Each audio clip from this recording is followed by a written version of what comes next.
Uma vez mais, bom dia. E há pouco estávamos a falar da irmã, ela já está ali em cima. Irmãos, hoje a sociedade celebra aquele que é o chamado Dia do Pai. Nós praticamente não ligamos a este dia, não só por uma sociedade de consumo, mas, enfim, estamos mais habituados a privilegiar o Dia da Mãe, em termos de sociedade. Mas hoje nós não prestamos tanta atenção para o Dia do Pai, porque nós temos o Dia do Sacerdote. Ainda que nós não o chamemos assim, dominicalmente estamos reunidos por ser o Dia do Sacerdote. O Dia de Jesus. O dia que nós tiramos para celebrar a Jesus. E todos os domingos nós tiramos um tempo para celebrar o sacerdote. Aquele tempo que nós temos para adorar ao Senhor Jesus. E eu quero convidar a que possamos abrir as nossas Bíblias em Hebreus, capítulo 4, eu estava aqui com a passagem lá frente.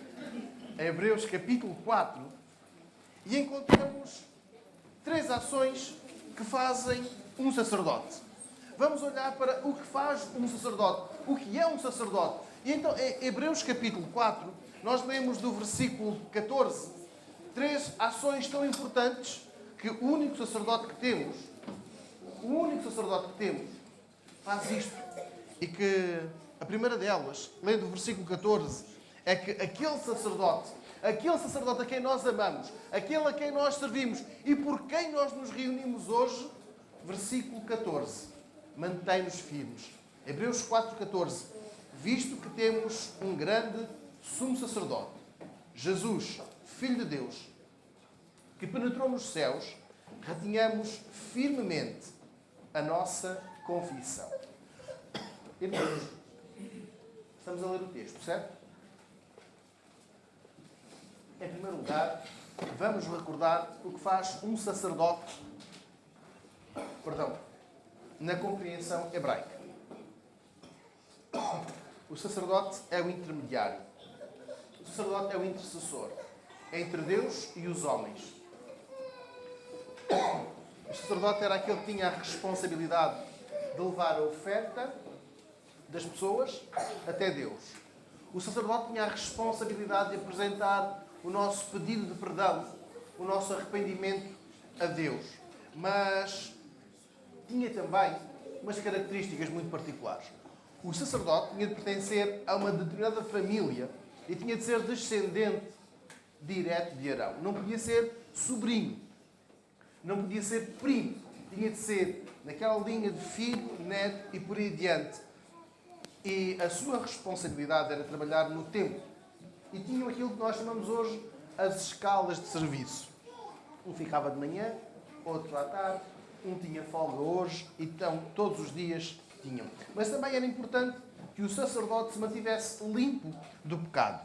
E acima do sacerdote existia o sumo sacerdote, ou o principal, ou o chefe dos sacerdotes, o líder dos sacerdotes. E ao sumo sacerdote competia a tarefa de uma vez por ano, e era exclusivo do sumo sacerdote, fazer a expiação do pecado, de todos os pecados do povo. E era só ao sumo sacerdote. E no dia da expiação havia todo um ritual a seguir, um ritual de purificação exterior que deveria revelar esta purificação interior. E tudo isto tinha de ser cumprido. Caso contrário, aquela oferta não seria recebida por Deus. E agora que nós compreendemos o que faz um sacerdote, o que é que os hebreus entendiam por ser um sacerdote, nós podemos agora olhar para o versículo 14 e perceber que temos um grande sumo sacerdote, Jesus, Filho de Deus, que penetrou nos céus. Retenhamos firmemente a nossa confissão. Em primeiro lugar, o autor apresenta Jesus como sendo o sumo sacerdote. Não apenas um sacerdote, mas apresenta como sendo o verdadeiro sacerdote. Quer isto dizer que toda aquela escala sacerdotal, todo aquele nível, quer do sumo sacerdote, quer para os outros, eles apresentavam aquilo que Jesus iria ser, quem Jesus era. E agora, este nosso versículo 14 diz-nos que o nosso sumo sacerdote é diferente. Porquê? Ele penetrou nos céus. Há pouco falava do sumo sacerdote. Ele era o único que tinha autorização para entrar num determinado local do templo. Não era o local santo, era o local santo dos santos. Algumas traduções usam o lugar santíssimo. E o sumo sacerdote entrava lá e tinha uma corda atada ao tornozelo com um guizo.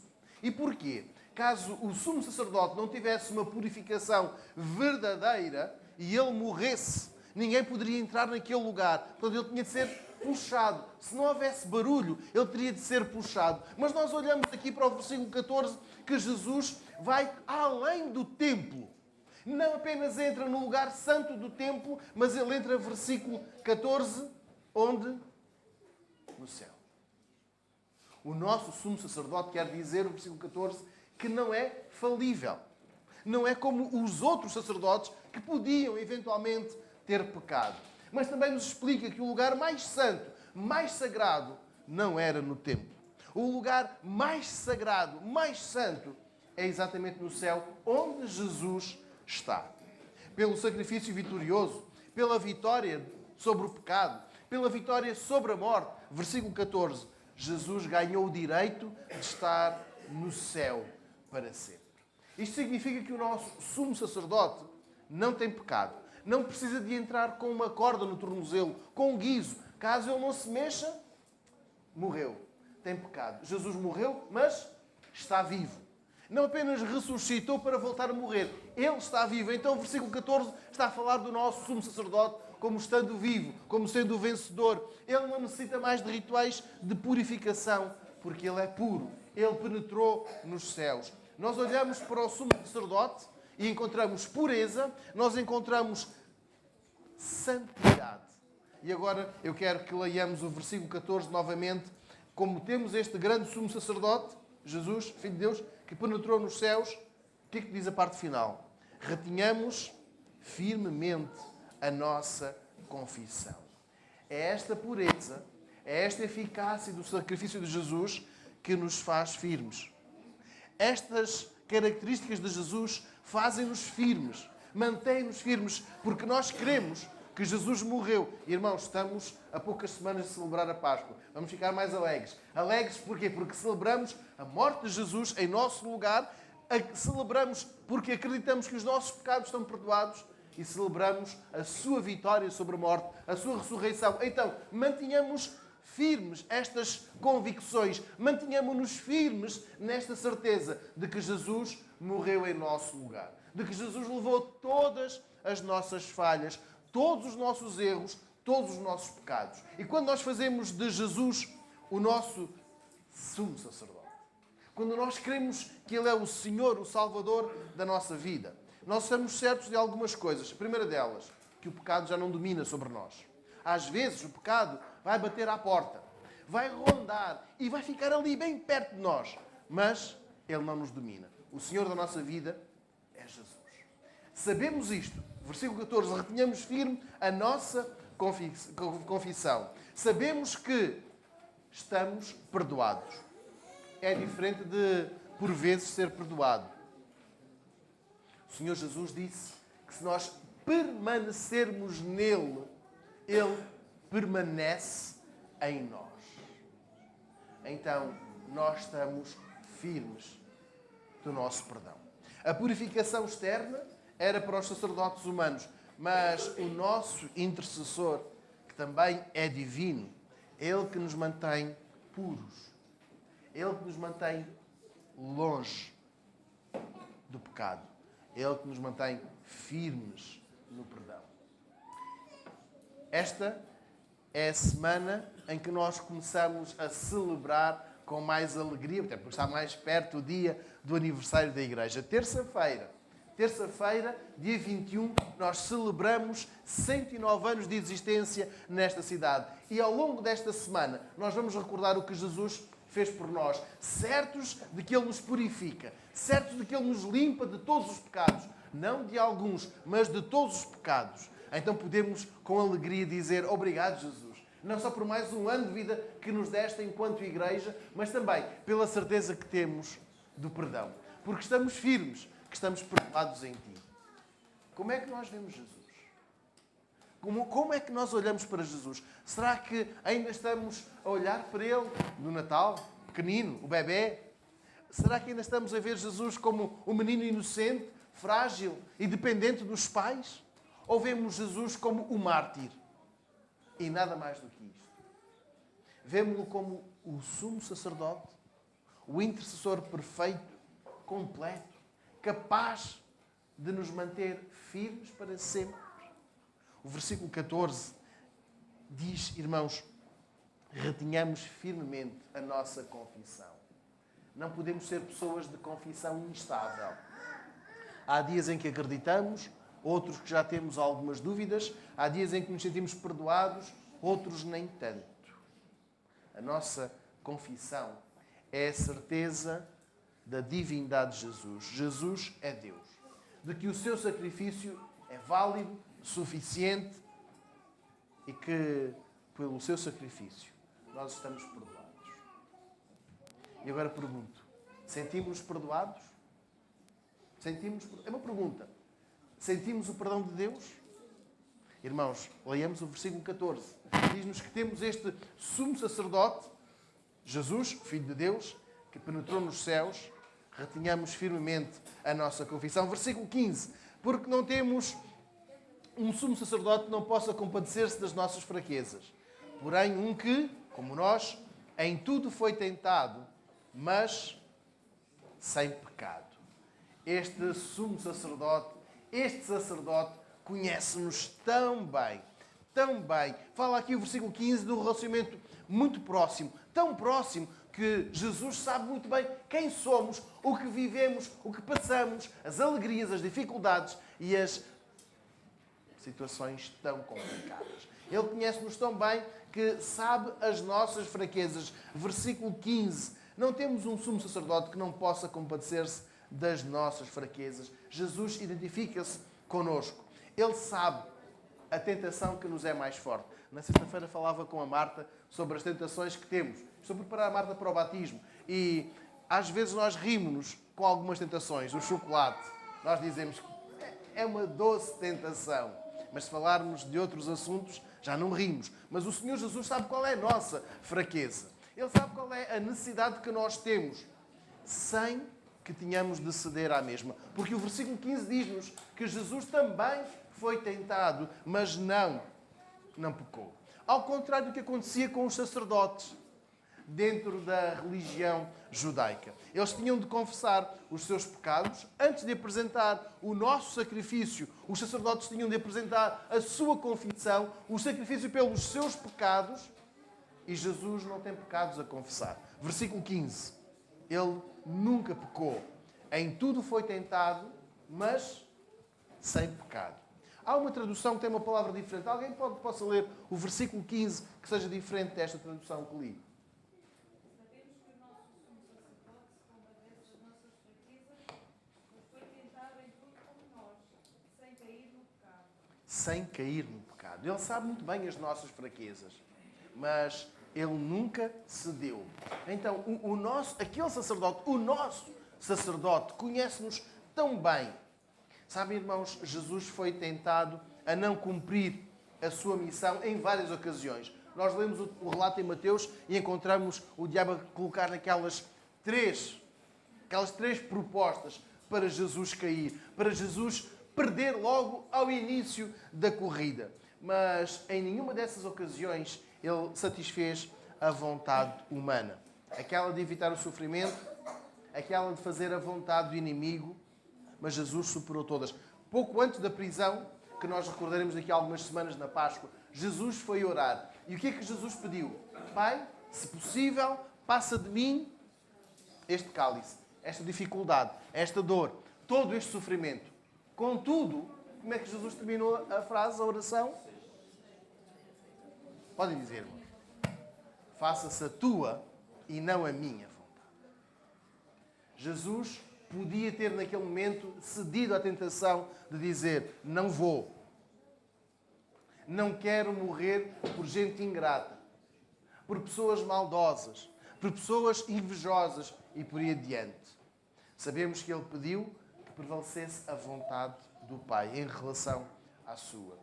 Porquê? Porque humanamente seria mais fácil não ir à cruz. A natureza humana estava desejosa de se livrar daquele sacrifício. Mas ainda assim, versículo 15, Jesus não pecou. Porque sem a ida à cruz, a nossa fé era incompleta. Teríamos de riscar todo o Novo Testamento, teríamos de voltar à lei, teríamos de voltar ao véu, teríamos de voltar ao sacerdote, ao lugar santo dos santos, que nós nunca entraríamos. Mas versículo 14, nós já estamos a adorar ao Deus verdadeiro que rompeu aquela barreira, e nós estávamos a entoar há pouco. Nós teríamos realmente um grande mestre. Teríamos um professor cheio de sabedoria divina, mas seria incapaz de nos perdoar. Aquele sacerdote, versículo 15, se ele se identificasse connosco, se ele soubesse as nossas tentações, porque também ele foi tentado, mas se ele tivesse pecado, ele não seria o Salvador. Mas o nosso sacerdote, versículo 15, em tudo foi tentado, mas não pecou, mas sem pecado. Jesus triunfou sobre todas as tentações. E nós recordamos muitas delas. Quando Jesus estava na cruz, tinha um condenado do seu lado direito, outro do seu lado esquerdo, e um deles disse: se tu és, recordam-se, irmãos, se tu és verdadeiramente o Filho de Deus, salva-te e a mim também. E naquele momento Jesus podia dizer: sim, eu sou o Filho de Deus e realmente vou fazer a tua vontade. As pessoas lá em baixo gritavam, criticavam-no. Olha, então ele diz que é o Filho de Deus, diz que vai restaurar o templo. Sai agora da cruz, já que ele tem tanto poder. E ele realmente tinha poder. Mas Jesus não cedeu às tentações. E em cada um desses momentos, Jesus identificou-se plenamente connosco. Jesus sabe o que é ser tentado a desistir. Jesus sabe o que é ser tentado a fazer a vontade do inimigo. E é exatamente por Jesus saber o que se passa connosco, por esta identificação total, que Ele nos pode salvar. Versículo 15. Mas sem pecado. Em tudo foi tentado, mas sem pecado. O perdão que nós recebemos deste sacerdote é um perdão do conhecimento. É um perdão de identificação plena connosco. Eu agora quero que nós façamos uma pequena pausa. Eu quero que nós oremos. Olhando para o versículo 15, sabendo que Jesus sabe o que se passa na nossa vida, sabendo a prova que nós temos, a tentação que nós temos, aquela pressão que nos está a fustigar, eu quero que tiremos um tempo para orar agora. Vamos colocar diante de Deus em oração silenciosa.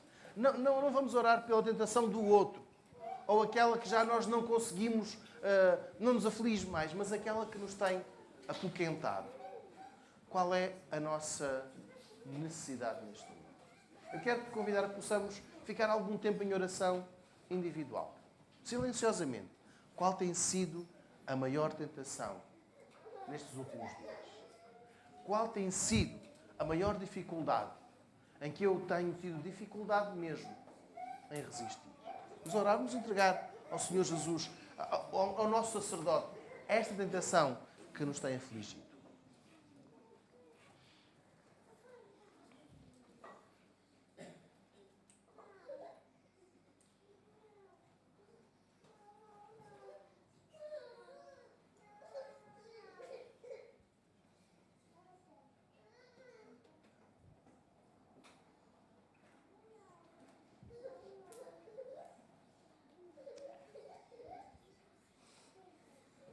Senhor Jesus, nós colocamos diante de Ti esta nossa fragilidade. Pedimos-te que nos ajudes a vencer.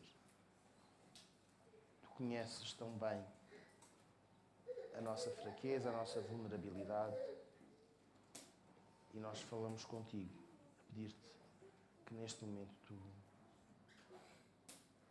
tu nos dês forças para resistir, seja ela qual for. Nós queremos pedir-te que nos faças vencedores, que nos limpes, que nos ajudes a viver sem pecado. Que esta semana é uma semana de grande alegria para nós, seja de grande alegria pela vitória. Vitória sobre a tentação forte, vitória sobre a nossa fraqueza. Faz-nos fortes em Ti. Mantém-nos firmes. É o que pedimos em teu nome, Jesus. Amém. Qualquer que seja a tentação, qualquer que seja a pressão. Versículo 15. Jesus conhece bem. Jesus pode dar-nos a vitória. Temos de confiar nele. Temos de colocar a nossa vida nas suas mãos. Jesus já levou essa carta. Para terminar, irmãos, lendo o versículo 16. Jesus dá-nos o livramento. Cheguemos, pois, com confiança ao trono da graça, para que possamos alcançar misericórdia e achar graça, a fim de sermos ajudados no tempo oportuno. A terceira identificação deste sacerdote é que ele nos dá livramento e uma ordem. Irmãos, quando há sofrimento, há livramento. Versículo 16, estamos a ler? Nós temos, em primeiro lugar, de chegar até ele com confiança. Quer dizer, com fé. Não podemos ser instáveis e dizer, se calhar Jesus não me conhece tão bem aqui, versículo 15, ele conhece. Será que Jesus é capaz de me livrar desta tentação? Versículo 15 é. Mas agora, versículo 16. Cheguemos com confiança, com fé. Quando há sofrimento, há livramento. E diz-nos o texto, no momento oportuno. Porque nós sabemos que o tempo de Deus é diferente do nosso tempo. O nosso relógio é muito curto. Só tem 24 horas. E nós estamos a dizer, tem de ser agora. O tempo de Deus é enorme. O tempo de Deus é diferente. Mas o versículo 16 fala aqui do momento oportuno. Irmãos, eu vou recordar alguns momentos oportunos. Quando Abraão foi sacrificar o seu filho Isaque, o que aconteceu no momento oportuno? Apareceu um animal, não foi? No momento certo, no momento oportuno, ele encontrou um animal para substituir o seu filho. Olhando para o discípulo de Jesus, Pedro, ele andou sobre a água, ele foi até Jesus, mas quando ele deixou de olhar para Jesus, ele olhou para baixo, o que é que aconteceu? Ia-se afogando. E no momento oportuno, Jesus estendeu-lhe a mão. Mas há mais situações em que Deus trouxe o livramento no momento oportuno. O que o versículo 16 nos ensina é que devemos fazer esta aproximação com confiança, com fé. Noutras traduções aparece com toda a confiança. Significa que a nossa crença em Jesus nunca pode ser parcial, a meio tempo. De manhã estamos crentes, à tarde não. Ou ao contrário, de manhã não acordamos muito crentes, mas depois, ao final da tarde, já nos tornamos crentes. Ou então, há certos dias da semana, de domingo até quarta-feira, nós estamos a acreditar no livramento do versículo 16. Não, mas temos de olhar para Jesus, chegar até Ele com toda a confiança, sem reticências, sem mas, sem está bem, mas. Versículo 16 é a graça que nos sustém. Estamos a ler versículo 16. Cheguemos, pois, com confiança ao trono da graça, para que possamos encontrar, alcançar misericórdia e achar graça. É a graça que nos sustém, é a graça que nos liberta, é pela graça que chegamos até Deus. Então nós devemos viver debaixo desta certeza, desta graça que é suficiente para que sejamos perdoados, que tenhamos o livramento no momento oportuno, porque Deus nos livra. O mérito está todo em Jesus, o sacerdote. Aquele sacerdote que pela graça nos socorre. Pela graça, sem mérito nosso, nos perdoa. E é pela graça que Jesus nos leva ao Pai. O socorro, no momento oportuno da aflição, só chega pelos méritos de Jesus. E é necessário que tenhamos fé em Jesus. Confiança, versículo 16, no poder do sacerdote. Quem desconfia da eficácia do sacerdote, então não acredita que ele seja capaz de socorrer no momento, no dia da aflição. E por isso recorre a outras fontes. Recordamos o que aconteceu com o reino de Judá. Procurou ajuda no Egito para tentar resistir à pressão que o rei da Assíria fazia sobre Jerusalém. Porquê? Porque as alianças humanas que não vêm de Deus dão sempre mal. Aquelas fontes humanas para resolver os problemas só geram mais problemas. Nós podemos chamar signos, podemos chamar feitiçaria branca, aquela da boa, Pai do Santo, ou o nome que queiramos dar. Mas isso nunca vai resultar. Quando recorremos a estas outras fontes, significa que, versículo 16, não estamos a chegar com confiança, com a total confiança ao trono da graça. Significa que não estamos a confiar exclusivamente no socorro, no livramento de Jesus. Então, o versículo 16 é mais importante para nós quando nós esperamos o socorro nos momentos de maior aflição, porque nós confiamos no poder de Jesus. Aquele sacerdote, versículo 14, que penetrou os céus. Aquele sacerdote que se identifica connosco, que nos perdoa e que nos diz: eu estou ao vosso lado, eu estou convosco, eu posso, eu consigo livrar-te. Confia em mim. Porque o sacerdote, aquele sacerdote eficaz, completo, pode socorrer-nos quando as nossas forças já não conseguirem mais. Versículo 16, nós temos de chegar até ele com confiança. Gideão não acreditava que Deus o pudesse usar para livrar o seu povo. Ele era o mais novo, vivia numa família relativamente pobre e insignificante e ele não confiava inteiramente no poder de Deus. Foi transformado. E agora nós aprendemos com este momento, versículo 16, chegar até o trono da graça com confiança. E eu pergunto, hoje é o dia do sacerdote. Conhece este sacerdote? O domingo passado também foi. E o próximo também. Fiquem descansados que não é só hoje. É todos os domingos. É todos os dias. É todos os dias quando nós recorremos a este sacerdote. E eu pergunto, conhece este sacerdote? Crê na eficácia da sua entrega? Acredita no seu poder? Versículo 15. Este sacerdote conhece muito bem. Sabe quem nós somos. Identifica-se connosco nas dores, nas dificuldades, nos sofrimentos, nas tentações. Ele sabe quem nós somos, com a certeza de que Ele venceu cada uma delas. E é isto, versículo 14, que nos mantém firmes. Firmes na certeza do perdão. Este sacerdote também é poderoso para nos livrar das maiores tentações, dos maiores sofrimentos. Mesmo quando estes sofrimentos ficam demasiado fortes para nós. Há pouco o André e a Beatriz partilhavam um hino connosco. Será bom que nós possamos entoar este hino, crendo na eficácia do sacrifício do nosso sacerdote. Este sacerdote é poderoso. Então, exercita a confiança no poder deste sacerdote, Jesus, e sinta o socorro no momento oportuno. Há pouco nós orávamos entregando-lhe a nossa maior dificuldade. E eu agora quero convidar a que tenhamos outro tempo de oração, de gratidão. Sermos gratos porque estamos perdoados, porque conseguimos encontrar o livramento e porque o Senhor Jesus nos conhece tão bem. Vamos orar.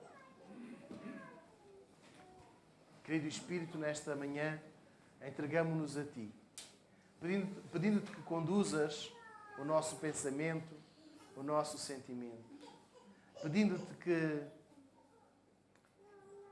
limpes a tristeza, a dificuldade, e nós somos tão gratos porque Tu nos convences da eficácia, do poder, da perfeição do sacrifício de Jesus. Obrigado, porque nós em Ti estamos perdoados. Em Ti encontramos perdão. Em Ti encontramos uma nova vida. E encontramos alegria para superar todas as dificuldades. Obrigado, Jesus, porque morreste em nosso lugar. Obrigado porque apagaste os nossos pecados. E pedimos-te, querido Pai, que esta certeza nunca se afaste da nossa vida. Nós agradecemos tudo em nome do Teu Filho, Senhor Jesus. Amém. Vamos ficar em oração individual silenciosa ao escutarmos o prelude. E se tivermos algo a confessar ao nosso Deus, podemos fazê-lo agora, enquanto escutarmos o instrumental.